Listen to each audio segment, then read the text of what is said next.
আসসালামু আলাইকুম রহমতুল্লাহি বারকাতু। Welcome my YouTube channel.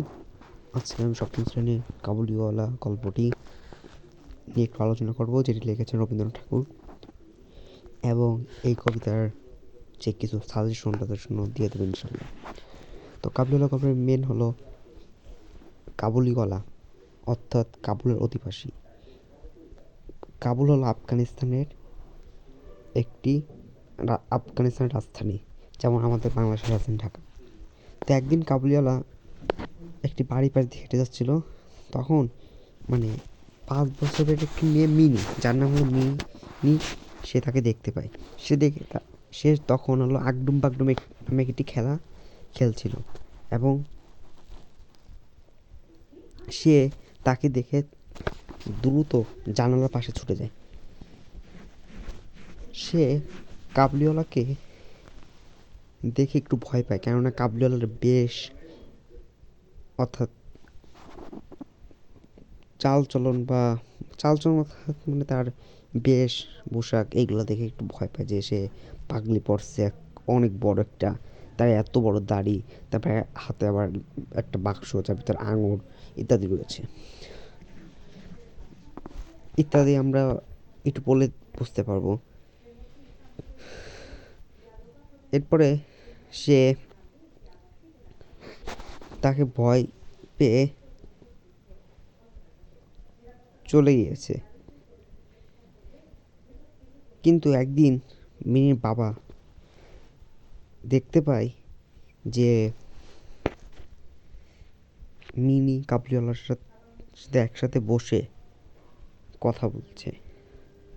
Kabuliwala তার কথা, মিনির কথা খালি শুনছে, এবং মিনি খালি বলছে। তাদের মধ্যে কিছু কথা প্রচলিত ছিল, যেমন হাতি, খোকি তুমি শ্বশুর বাড়ি কখনো যাবে না। এইগুলা তাদের মধ্যে একটা প্রচলিত ছিল কথার মধ্যে।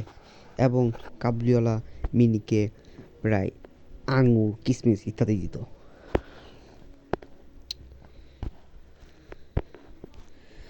তারপরে একদিন হলো মিনির প্রতিবেশীকে কাবুলিওয়ালা, সে কাবুলিওয়ালা থেকে কিছু টাকা সে ধার নিছিল এক প্রতিবেশী।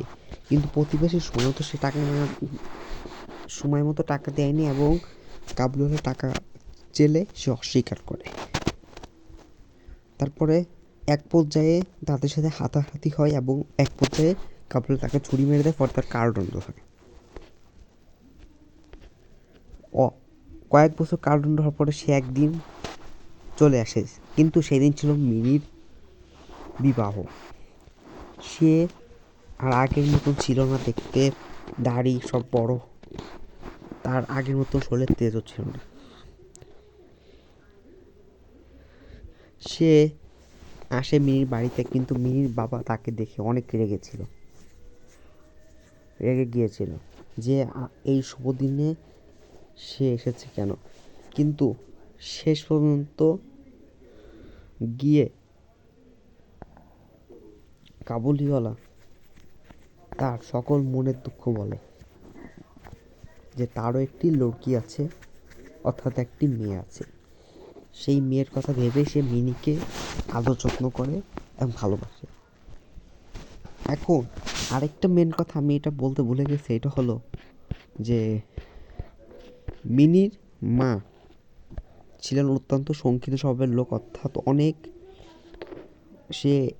সেই হলো মিনির সাথে কাবুলিওয়ালার মেলামেশাটা পছন্দ করতেন না। তাই জন্য সে মিনির বাবাকে নিষেধ করেন যে কাবুলিওয়ালার সাথে জন্য মিনি যাতে না মেশে। এটাই আমি বলতে ভুলে গেছি।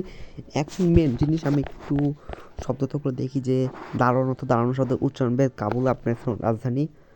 কাবুলিওয়ালা, কাবুল অধিবাসী, দ্বন্দ্ব, মুহূর্ত, নভেল, উপন্যাস, সপ্তদশ 17 পরিচিত অধ্যায়। পাশে পাশে কন্যারত্ন, কন্যাকে আদর করে রত্নের সঙ্গে তুলনা করা হয়েছে। ভাবোদয়, ভাবের উদয়, ঊর্ধ্বশ্বাসে অতি দ্রুত বেগে অন্তঃপুর বাড়িয়ায় ভেতরের অংশ, অভিপ্রায়, ইচ্ছা, খোবানি, বাদাম জাতীয় ফল, দুহিতা, কন্যা, দ্বার, দরজা, সমীপস্থ, নিকটে, অন্নকল, বিরাম, সহস্রমুখ, হাসিমুখ, পঞ্চবৎসর, 5 বছর বয়সী, প্রপসিট, কোনো লেখা ছাপার আগে বানান বাক্য, জ্যোতির্জন্য ইত্যাদি। মেওয়া, ডালিম, আঙুর, বাদাম, ওয়াতি ফল ইত্যাদি। ওকে, তো আরও অনেকগুলো আছে। খোকি অর্থ মানে আদর করে যে নামটা, বা কাব্যলে কর্তৃক যে নামটা ককি বলে উচ্চারণ করতেছে। আর পাঠের উদ্দেশ্য বাংলা ভাষার সাধুরীতির সাহিত্য পাঠে অনুভূত করা। ওকে, সকল কথার এক কথা। আমি এখন যে কী কী আসতে পারে সাজেশনটা শুনে একটু দিয়ে দিচ্ছি। ইনশাল্লাহ এগুলো পড়লে ইনশাল্লাহ কমন পড়বে এই অধ্যায়ের যে মেন। ওকে, প্রথম কথা কাবলিওয়ালা। এখান থেকে যেটা আসতে পারে যে কাবলিওয়ালা প্রথমে কেমন ছিল, বা কেন মিনি কাবলিওয়ালাকে দেখে ভয় পেয়েছিল, এরকম একটি প্রশ্ন আমরা দেখতে পাই যে খ নাম্বার যে 2 নাম্বার যে প্রশ্নটা আসতে পারে। তারপরে কে ছিলেন অত্যন্ত সংক্ষিপ্ত স্বভাবের লোক, এটা কিন্তু আমরা বেশিরভাগই উদ্দীপকে পাবো ইনশাল্লাহ। উদ্দীপকে পাবো যে মিনি কে ছিলেন অত্যন্ত সংক্ষিপ্ত স্বভাবের লোক। আমরা বলতে পারি যে মিনির মা ছিল অত্যন্ত সংক্ষিপ্ত স্বভাবের লোক, এটা। তারপরে আরেকটা প্রশ্ন যেটা যে কাবুলিওয়ালা অর্থাৎ তার নাম ছিল রহমত, তাকে কেন কারাবরণ করতে হয়েছিল, এটাও কিন্তু একটা 2 নম্বর প্রশ্ন আসতে পারে। ওকে, আর সবচেয়ে মেন কথা যেটা আসবে হলো কাবুলিওয়ালা এবং মিনির এই স্নেহপবনের দিকটি কিন্তু অত্যন্ত গুরুত্বপূর্ণ, এটা নিয়েই প্রশ্ন মেন আসবে। আর আরেকটা মেন কথা যেটা আমরা দেখতে পাচ্ছি যে যখন ওই যে মিনির বাবা তাকে টাকা দিতে চায়, যে কিচমিচি টাকা চায়, তখন যে সে কথাটা বলে যে আমি তো সওদা করতে আসি না, এই কথাটার মাধ্যমেও কথা দিয়েও কিন্তু একটা প্রশ্ন আসে। আমরা যেমনটা দেখতে পাই হলো সৃজনশীলে খতে যে আমি তো সওদা করতে আসি না। নেক্সট ভিডিওতে ইনশাল্লাহ আমি সৃজনশীলটি পুরো সলিউশন করে দিয়ে দেবো ইনশাল্লাহ, যাতে খুব সহজেই যাতে তোমরা পড়তে পারো এবং বই পাওয়ার আগেই বা গাইড পাওয়ার আগে যাতে শেষ করতে পারো ইনশাল্লাহ। আমি খুব শীঘ্রই তোমাদের এই প্রশ্নটি উত্তর দিয়ে দেবো লিখে। তার আগে আমি একটু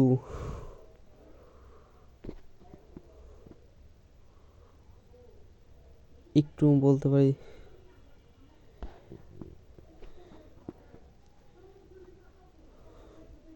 ঠিক আছে। ইনশাল্লাহ আমি পরের ভিডিওতে তোমাদের এই কাবুলিওয়ালা সৃজনশীলটি ইনশাল্লাহ আমি বোর্ড বই সৃজনশীল দিয়ে দেবো, এবং লেখো মানে পাঠ পরিচিতিটা এখানে আরও সুন্দরভাবে আমি একটু দিয়ে দেবো যে কেমন দিক ফুটে উঠেছে, বা দিলে যাতে তোমাদের সৃজনশীলটা লিখতে সহজ হয়।